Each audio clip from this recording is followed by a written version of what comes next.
Assassin's Promise, Chapter 5, by Thomas Woodward. I struggled for a moment against my pillow. The remnants of a dream faded from my mind like wisps of smoke in the pre-dawn gloom. I had made my mind up, hadn't I? Millie had argued, but her heart wasn't in it. I wanted to sneak off after the traveler, at least for a few miles. I had packed several water skins, and I had taken them from the storeroom behind the inn proper. Part of me had wanted to stay with Millie and her family here at the inn, but one look at Peter had made my mind up for me. There was nothing for me here.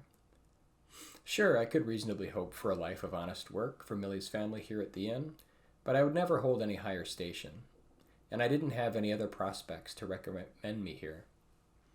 Maybe I could earn something out there, past this fly-speck town stuck in the heart of the desert. I remember trying once to make the journey. I had miscalculated the amount of water I would need to make it to the next town. I had been very lucky. My water skins had dried up a couple miles outside of Sky Peak, which lay just 5 miles to the south of us. When they found me, I was delirious, and they had strapped me to a horse and rushed me into town to the physician, who had diagnosed me with severe dehydration and sunstroke, and treated me where it had taken the better part of a day and a half to fully recover. A local had seen me push out on the road on my own as a 12-year-old, and had been worried after not seeing me return after an hour or so. They had sent a search party that included the mayor and the town constable. I didn't hear the end of it for the better part of a year from Millie's parents, who had been stricken with worry over the affair. I had never understood why. After all, I wasn't even related to them. They had taken me in when I was barely a boy of 5. My mind settled on the enormity of what I would be undertaking. At 15, I would face worse consequences for setting out again on my own. I may not return to a welcome home after such a decision. My conscious mind pretended to think about the decision, but deep down, I knew I had made my mind up. I had known it before turning in the night before. In honesty, I had known it when I first spotted the traveler as no more than a dot against the landscape when he had first appeared. Having made the decision, made the details of what to do next no simpler, however. I knew the man would no doubt be aiming for an early start on the road. My intention would be to stick to his trail and remain out of sight for as long as I could. Unless there were others making the journey out of the billowing sands that stretched as far as the eye could see, I would need to make an appeal to the traveler to let me join him on his journey.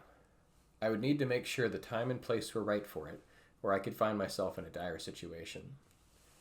My thoughts drifted to Millie. I knew I would miss her family, sure, but I would miss Millie most of all. Millie, just 13 this summer, had been my best friend and my constant companion in crime. We had gone exploring together more times than I could count. I would miss that the most. Yes, that would be the heart of it. My eyes stung for a moment. I brushed it away. Crouching low, I quickly dressed and scampered out of the room to check and make sure no one else was up yet. My plan would fail before it began if the traveler had decided to leave before dawn. I hoped it wasn't so. My bedroom was on the 3rd floor of the inn, nested near the rear wall of the structure near the landing, by the stairway that led downstairs 2 floors to the common room. Gingerly, I padded past Millie's room, not wanting to wake her on my flight out of town. I knew my resolve would falter if I had to face her before leaving. She probably didn't think I was serious about my plan anyway. Girls. I felt a pinprick feeling on the nape of my neck as I crossed her doorway. I heard no sound emanating from it. Part of me was disappointed that I would leave without a word. I lingered for a moment there, caught between my decision to leave and my misgivings over leaving the warmth of the inn and Millie's family, who had been so kind to me these past 10 years. Moving forward, I turned the banister down the final set of stairs that emptied out into the common room. The shutters were still drawn, but I could smell a lovely scent wafting over from the kitchen. Marie would no doubt be up, even now preparing the breakfast for the inn's guests. I darted over to the front of the entrance before throwing a glance over my shoulder in the direction of the kitchen. I could see Peter standing with his back towards me in the common room. He appeared to be waiting for instructions from Marie before setting off on the morning's chores. There were never any shortage of chores. I decided in a moment that this is not the life I wanted for myself. I wanted more from the world. I knew it had more to offer. I remembered looking off into the deep blue skyline and trying to make out any far-off landmarks. Millie and I used to make stories pretending they were great cities or fabulous castles. Of course, we knew better, but it was fun to imagine.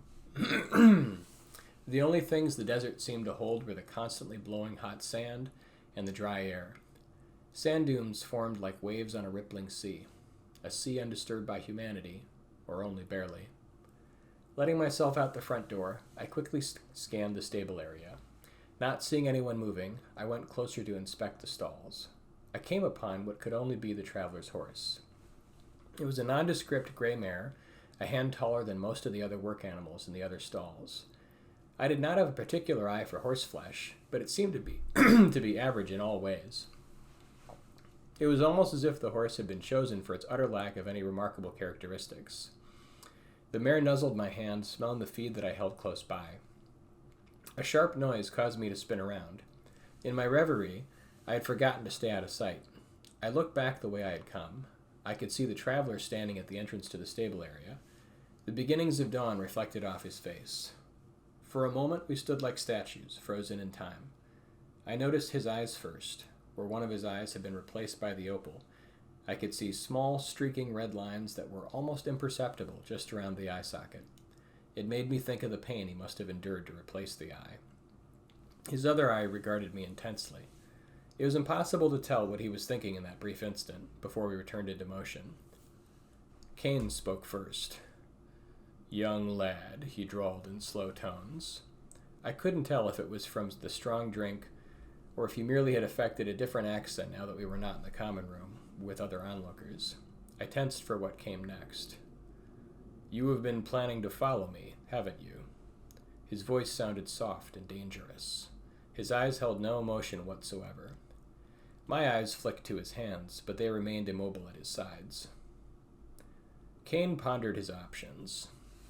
His mind came up with several plans of action, but all of them left questions.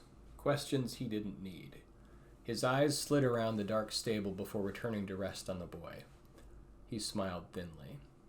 His smile revealed polished white teeth. The effect did nothing to settle the boy. Kane opened his hands and held them out, palms up to his sides, intending to seem as non-threatening as possible. The result was the opposite. The boy backed away deeper into the stable, his eyes never leaving Kane. Whistling to himself softly in an attempt to relax the tense feeling in the air, Kane went about readying his horse. His mind still spun with possibilities. They would still leave more questions. Two would leave a body. Forcing himself to seem calm and friendly, he gestured over to the boy to join him. "Lad, I mean you no harm. What's your name?" "You can call me Stannon, my real name. I will be leaving soon, but I hope to return again to taste your mother's wonderful pies. I will have to remember Thane and his inn for my return trip.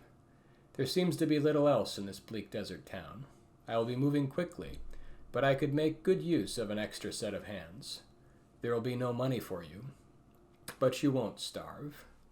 If I find you useful, I may provide you an introduction to one of my colleagues, should you wish to make the journey on to the great city of Kaibar.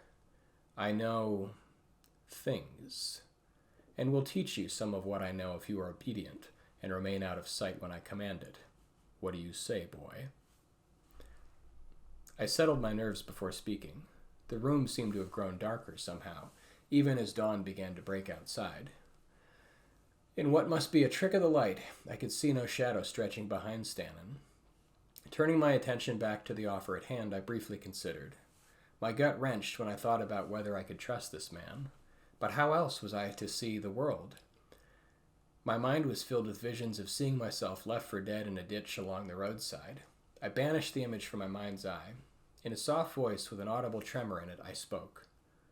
"You would take me with you? What possible use could I be of to you? Why not hire a manservant to travel with you?" I saw the man, Stannon, look at me impassively for a long minute.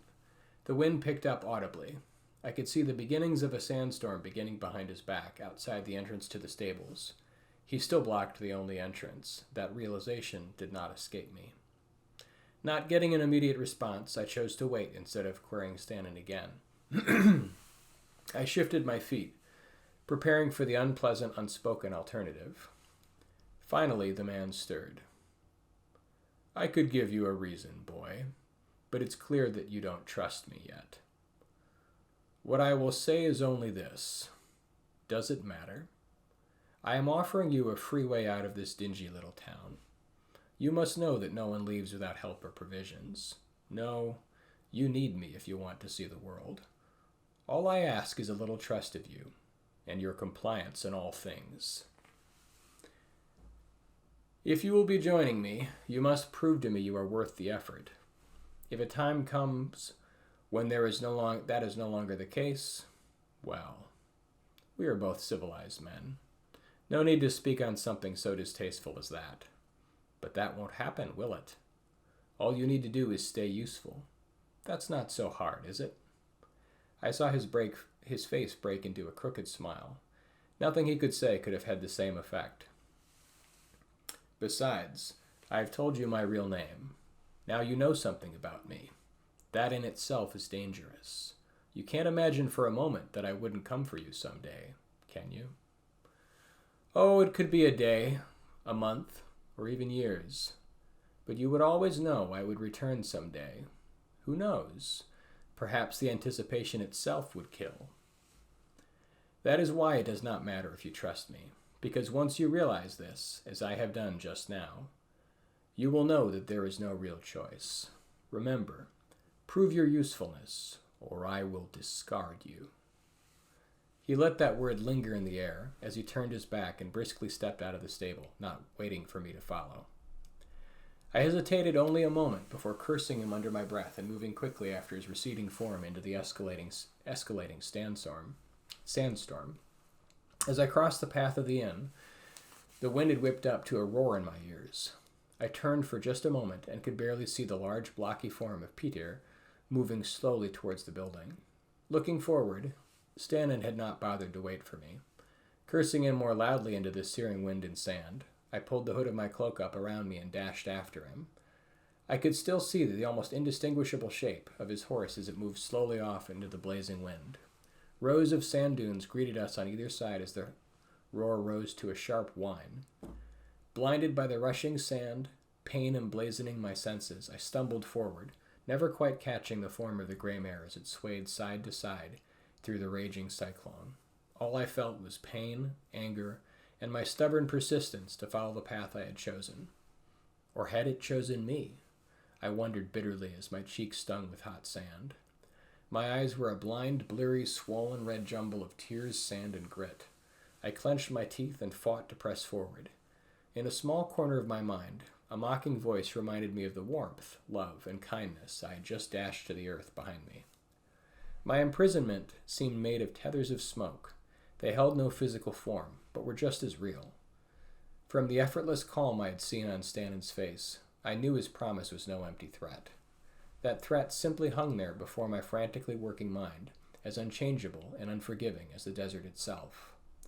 Amid the pain and sand and blazing wind, another part of me smiled. I threw my head back to laugh, before quickly choking on a mouthful of sand. I wiped my beaten face before pulling my hood close again, and forced another limb forward. Shooting pain was all that followed. My resolve hardened. I would see the great city yet. I ducked my head for a moment to catch my breath. The wind around me had become a living entity that danced and raced along the sand and sky. It was terrible to behold.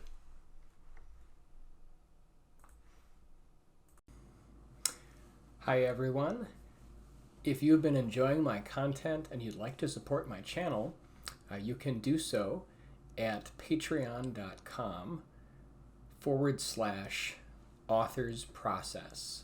And it would mean a great deal to me to be able to keep bringing you great content and sharing it with you on multiple platforms.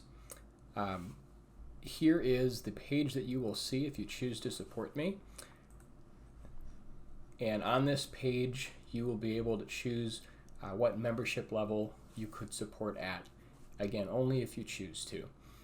But we have the initial level dedicated to the arts, and then lover of the arts, patron of the arts, and grand patron of the arts. So what you will receive is early access to my content, and then at the higher levels, your name will be listed at the end of each of my videos in a special thanks section. So again, please consider it. It would mean a great deal to me. And thank you so much again. Even if you're unable to support monetarily, just viewing my content is great support as well. So thank you so much for being here, and I appreciate you.